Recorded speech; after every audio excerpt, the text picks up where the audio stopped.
안녕하세요. 약보다는 자연치유건강법으로 병을 치유하는 병원 없는 세상을 꿈꾸는 병원장 장형철입니다. 오늘은 지난번에 이야기했던 암 진단 후 마음관리법 중에 첫 번째 이야기했던 암을 만드는 마음 4가지에 이어서 오늘은 암의 전이와 성장을 쉽게 만드는 부정적 감정 7가지에 대해서 이야기를 할 거예요. 암 진단 후에 어떤 사람을 관찰해 보니까 암세포에 전이와 재발이 잘 되는 사람의 공통점이 있다라는 것을 종양심리학자들이 발견을 하게 돼요. 어떤 사람인가 좌우 같이 한번 이야기를 나눠보도록 하자고요. 자, 하여튼 종양심리학 마음테라피 제1편에서는 암을 만드는 마음 4가지에 대해서 알아봤어요.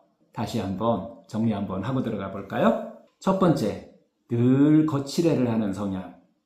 이런 사람들한테 암이 발병할 가능성이 높다라는 얘기죠. 늘 거칠애를 하는 성향, 타인에게 자기를 좋게 보이려는 성향이죠. 그리고 두 번째는 늘 자기를 변호하려는 경향이 있는 사람이라고 그랬어요. 선인인 척 한다고 그랬죠. 착한 척 한다, 그런 뜻이에요.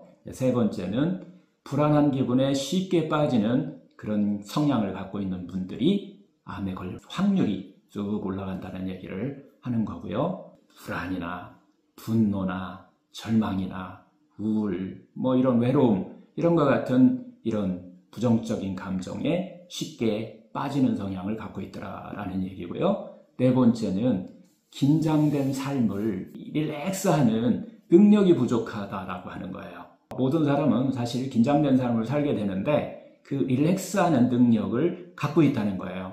그래서 쉽게 좀 표현하면은 자신의 감정 표출구가 없다라는 표현을 하게 되고요. 감정을 억압하고 무력감이죠. 무력감을 가지며 사는 사람들한테 암에 걸릴 가능성이 높아지더라라고 하는 겁니다. 하여튼 원래 우리의 본성은 자기 자신에게 좀 상냥하게 살아야 되는데 암 환자의 대부분은 타인에게 상냥하게 살고 있어요.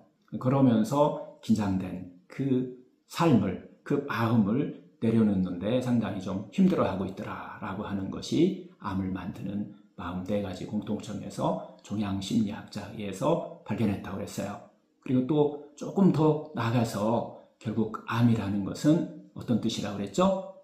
그렇게 살지 마. 한번 삶을 바꿔봐.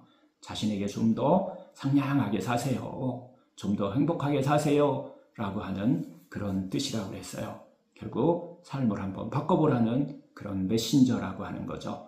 여기까지가 우리가 처음 1편에서 이야기했던 내용을 한번 다시 좀 알아봤고요. 오늘은 암세포가 전이와 재발이 잘 되는 사람의 공통점을 한번 알아볼 거예요.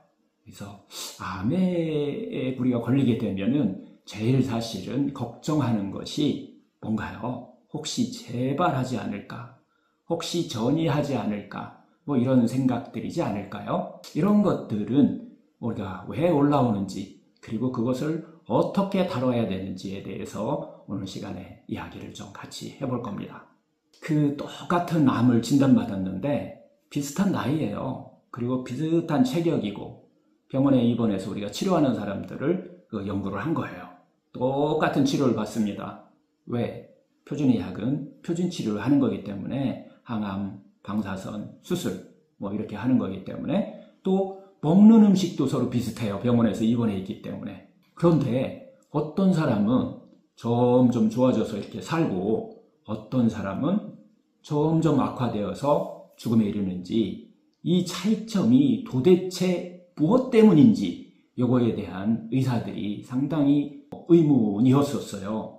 암을 치료하는 의사들뿐만 아니라 암을 갖고 계신 모든 사람의 의문점이기도 하겠지요. 이 질문에 대한 답이 1981년 호주에서 열리는 세계 정신의학회에서 발표가 돼요.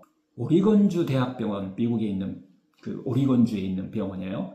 종양방사선과 의사인 칼 사이먼튼이라고 하는 사람과 그의 부인 심리학자입니다. 스테파니 매튜스 사이먼튼에 의해서 이 두 분의 공동 논문이 발표가 됩니다. 그 내용도 한번 우리가 좀 알아볼 건데요. 하여튼 암을 진단받은 후 환자의 마음과 관계가 있다라고 하는 것이 이제 학술적으로나 의학적으로, 종양심리학적으로 발견이 되는 거예요. 하여튼 이분들의 논문에 의하면은 7가지의 부정적 감정이라고 해요. 암 환자들이 갖고 있는 7가지의 부정적 감정이 암을 성장시키고 전이시키는 촉매제가 되고 있더라라고 하는 것을 발견하게 돼요. 7가지가 뭔지 하나씩 우리가 한번 다뤄보도록 할게요. 예. 첫 번째가 두려움입니다. 두려움. 암 진단 후에 갖고 있는 이 공포심, 두려움이라는 건데요. 이 무의식 속에 숨겨져 있는 어떤 삶에 대한 어떤 본능이라고 할까요? 이게 두려움으로 나타난 거예요. 이런 감정이 우리의 암의 성장과 전이에 상당한 영향을 미치고 있다라고 하는 것을 발견하게 된 거예요. 두 번째는 절망감이라는 감정이에요. 절망감이라고 하는 마음인데요. 나는 이 상황을 견딜 수 없다는 그런 생각들이 원인이 되는 거예요. 그러면서 나타나는 게 절망감이다. 이렇게 보시면 될 것 같고요. 세 번째는 불안을 만드는 마음입니다. 암은 재발할지 모른다. 또 암이 전이될지도 모른다. 라고 하는 이러는 불안한 생각이 만들어내는 이 감정이죠. 이 불안은 기본적으로 미래에 대한 생각이죠. 바람직하지 않은 결과를 갖다가 상상하는 것이에요. 구조가 어떻게 보면 좀 심플합니다. 이곳에서부터 싹 트는 감정이다. 이렇게 보시면 될 것 같아요. 이 세 번째, 자꾸 불안해하고 그런 걸로 인해서 암의 성장과 전이를 촉발하는, 빠르게 하는 이런 원인이 되고 있더라라고 하는 것을 발견하고요. 네 번째는 분노의 마음입니다. 분노, 막 화가 나는 거예요. 암은 누구누구 때문에 생겼다. 여성분들, 또 뭐 남성들도 똑같죠. 가까운 사람이에요. 부인이나 남편 때문에 내가 이 스트레스 때문에 암에 걸린 것 같다. 이 분노의 감정이죠.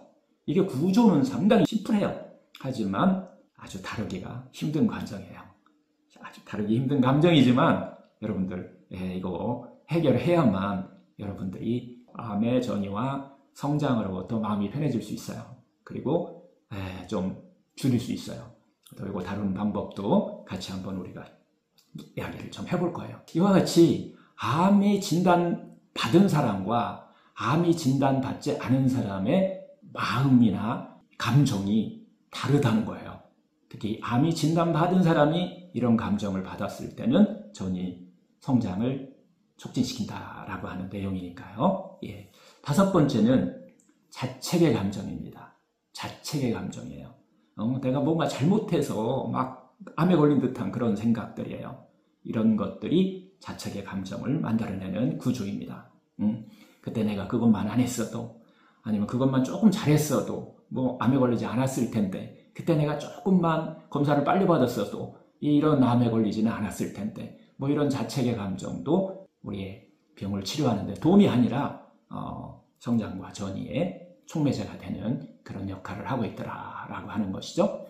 여섯 번째는 죄책감을 만드는 마음입니다. 죄책감을 만드는 마음이요. 누군가한테 이렇게 뭔가 잘못해가지고서 내가 이런 벌을 받는다라고 하는 생각이에요. 그런 것들이 자주 올라오는 이런 감정인데, 이 감정은 신앙을 갖고 있는 분들한테 흔히 있는 감정이기도 해요. 신한테 내가 잘못한 것이 뭔가 벌 받는 것 같은 이런 것들의 감정을 만들어내는 것이 바로 이 죄책감의 감정입니다. 자, 마지막으로 일곱 번째는 배신감입니다. 배신의 감정이에요. 남편한테 혹은 가까운 사람한테 뭔가 배신의 감정이 자꾸 올라오는 거예요.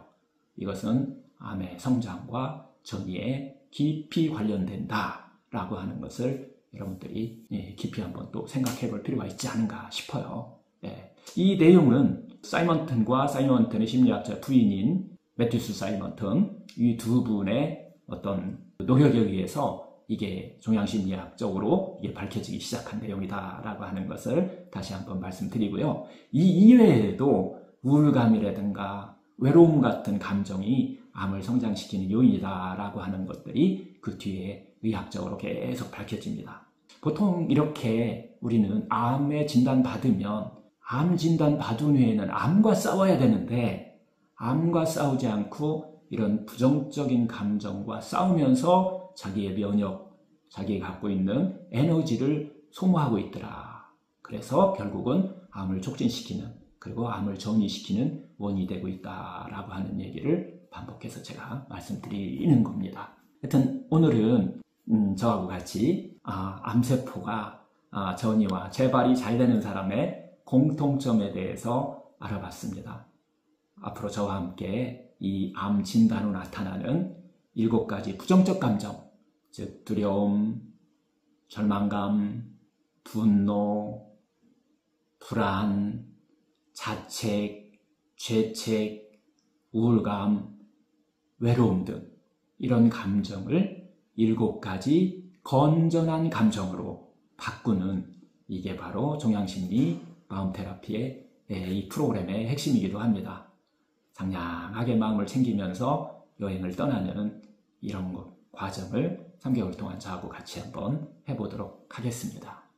다음 편에서는 우리가 종양심리 마음 테라피를 어떻게 보면 창안하신 거죠. 종양방사선과 전문의 칼 사이먼트의 종양심리 마음 테라피라고 하는 것을 어떻게 만들어졌고 어떤 프로그램을 하고 있는지 이것을 소개해 드리도록 하겠습니다. 다음 시간에 뵙도록 하겠습니다.